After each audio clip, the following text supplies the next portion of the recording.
Yeah, so I've been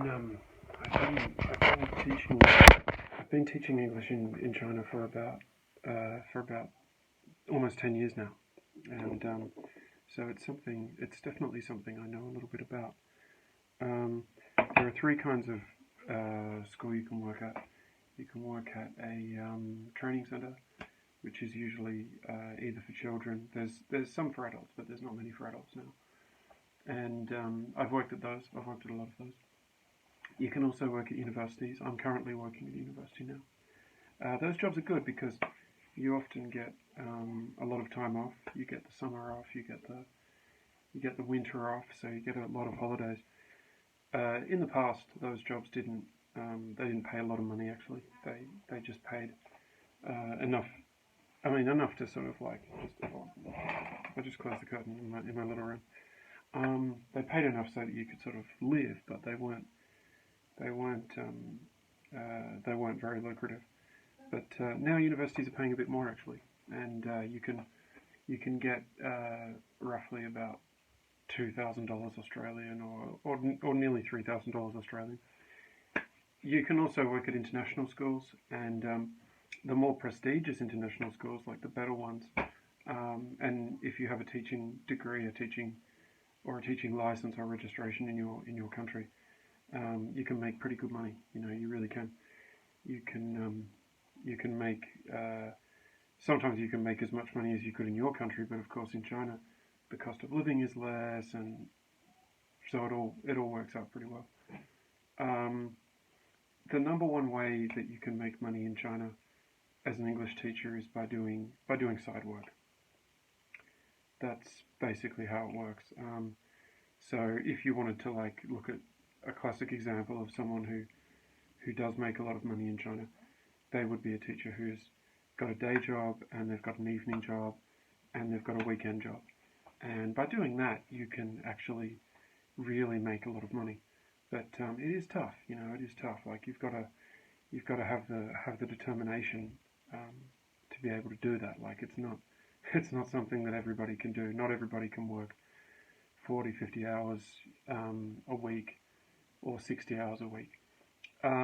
People also start their own schools, and that's something that I've seen a lot of friends do that, you know, but I haven't done it personally. But if you start your own school, most of these people who start their own schools, they've been in China a long time. They've got a Chinese partner that helps them to do it, and they open their own school, and just by their teaching ability, by their charisma, they can get their school growing, and they can make it successful, and they can make a lot of money. And you can make a lot of money. You can make $20,000 a month, $30,000 a month, so on and so forth. You know, I've heard of that kind of thing before. It's not impossible. Friends have done it, but there is a risk. You know, there's always a risk. There can be problems. I mean, if you've got a school with little kids and something happens, it might be a teacher that you've employed. A kid has an accident, cuts their lip, whatever. You know, you're liable. The police can come in and basically extort you and sort of demand money from you, employment contracts, all that kind of stuff. I mean, the bigger it gets, the the greater area that there is for mistakes to happen. What I wanted to do was talk about really the different places that you can work as an English teacher in China. So the first place that I'll talk about is universities, and I've got a lot of experience at working at universities. So similar to America or Australia or other countries, there are 2 semesters. They sometimes do have a summer class or a winter class, but there are generally 2 semesters. The foreign English teacher isn't always expected to teach all of those semesters. It's common for you to just sort of come in once the semester's been going for a couple of weeks, and also to finish early.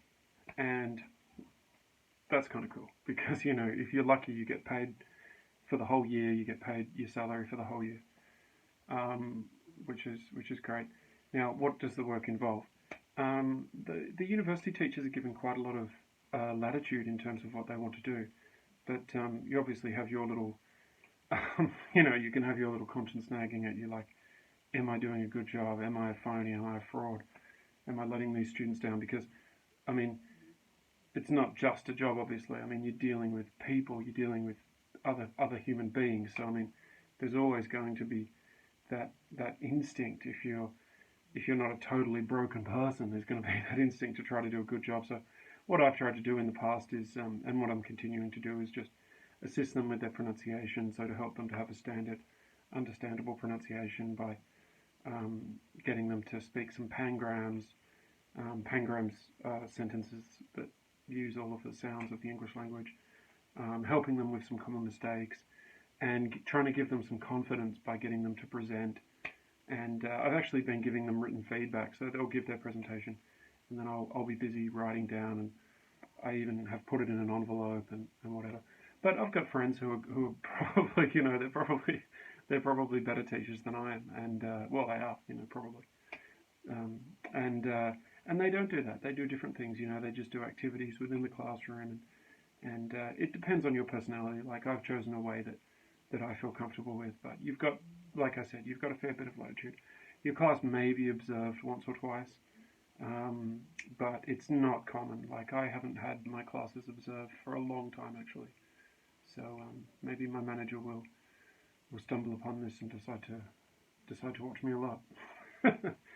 But unless the students complain about you, you're sort of guaranteed that you'll get another contract, and the students will give you a grade. So their feelings towards you and how they feel about your teaching, it is actually important in the sense that they can sort of decide en masse whether you do have another contract or not. So yeah, that's something to, so you can't sort of go in there having watched the BBC or Fox News or listen to Mike Pompeo give a speech or whatever, and then go into the classroom and just like condemn China and just think you'll get away with it or something like that, because the students will remember, and they'll give you a low score, and then the university will be like, sorry, yeah. And then also there's lots of other things, like the students are very beautiful. Like I'm married, but the students, a lot of, obviously they're 19-year-old girls, they're 20-year-old girls. So if you're a young guy and you're single and you get into a relationship with one and it goes wrong, I mean, they might complain about you. They might try to build up a movement for you to sort of lose your job or something like that. So there's those problems that can arise as well. And then just like general conduct, like if you're like cruising around the campus like I was in my first couple of years, like, smoking cigarettes. I mean, that's not probably a big deal in China, but if you're walking around with a beer bottle, smoking cigarettes or whatever, I mean, they might sort of decide, somebody might sort of think, well, I don't like the look of this guy and whatever. But generally, your job's pretty safe. Moving on to training centres. The training centre I worked at for a long, long time was called Wall Street English. And it's common with a lot of the training centres like EF or Metten, or there used to be a lot more. There used to be Lucky, there used to be Webby. I was actually briefly a Webby employee.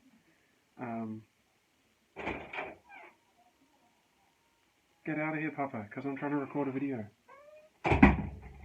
Yeah, I just sent my dearly beloved away. Yeah, just so while I record this.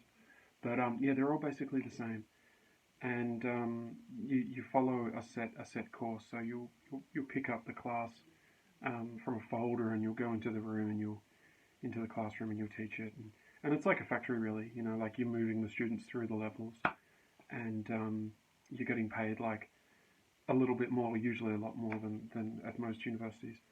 And yeah, that's how it is, And yeah, it can be a lot of fun because you're working with other foreigners, you're working with other expats, and the Chinese staff are all friendly to you, like in that environment, because they're, you're their colleague and stuff like that. I haven't worked at EF, but I've heard it's pretty much the same. In terms of Wall Street, in terms of the structure of it, that it's all set and predetermined for you. And then you've got international schools. I've worked at a couple of international schools in a part-time capacity. I've never been like a full-time international school teacher, and I would like to be, actually. I really would like to be. But I've worked at them part-time, and that's pretty cool. I mean, if you're like a teacher who's like got experience in your own country, you'll just find it to be fairly similar because they're adolescents. You've got the same issues. When I did it, I had about 30 students in my class. I used to show a lot of videos. I used to try and chat to the ones that were more interested in English, and yeah, it was pretty good fun. I mean, if you don't sort of like insist on like what you want to happening, like it does depend on the ages and it depends on the school, like what they expect from you. But teaching the 16-year-olds, 17-year-olds last semester, I just found that like what I wanted them to do, like my dream or my vision of like an English class was like what they didn't want to happen.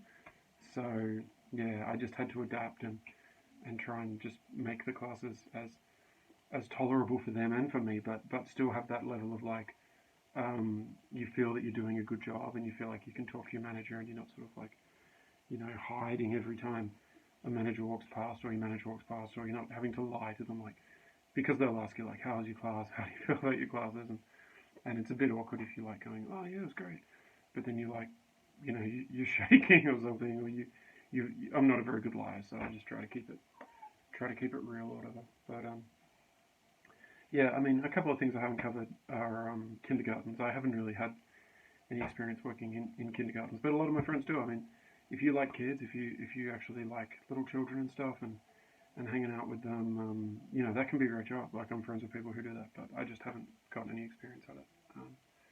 Yeah, but anyway, I just wanted to share that, and I hope that it helps some people to understand what the teaching environment is like in China.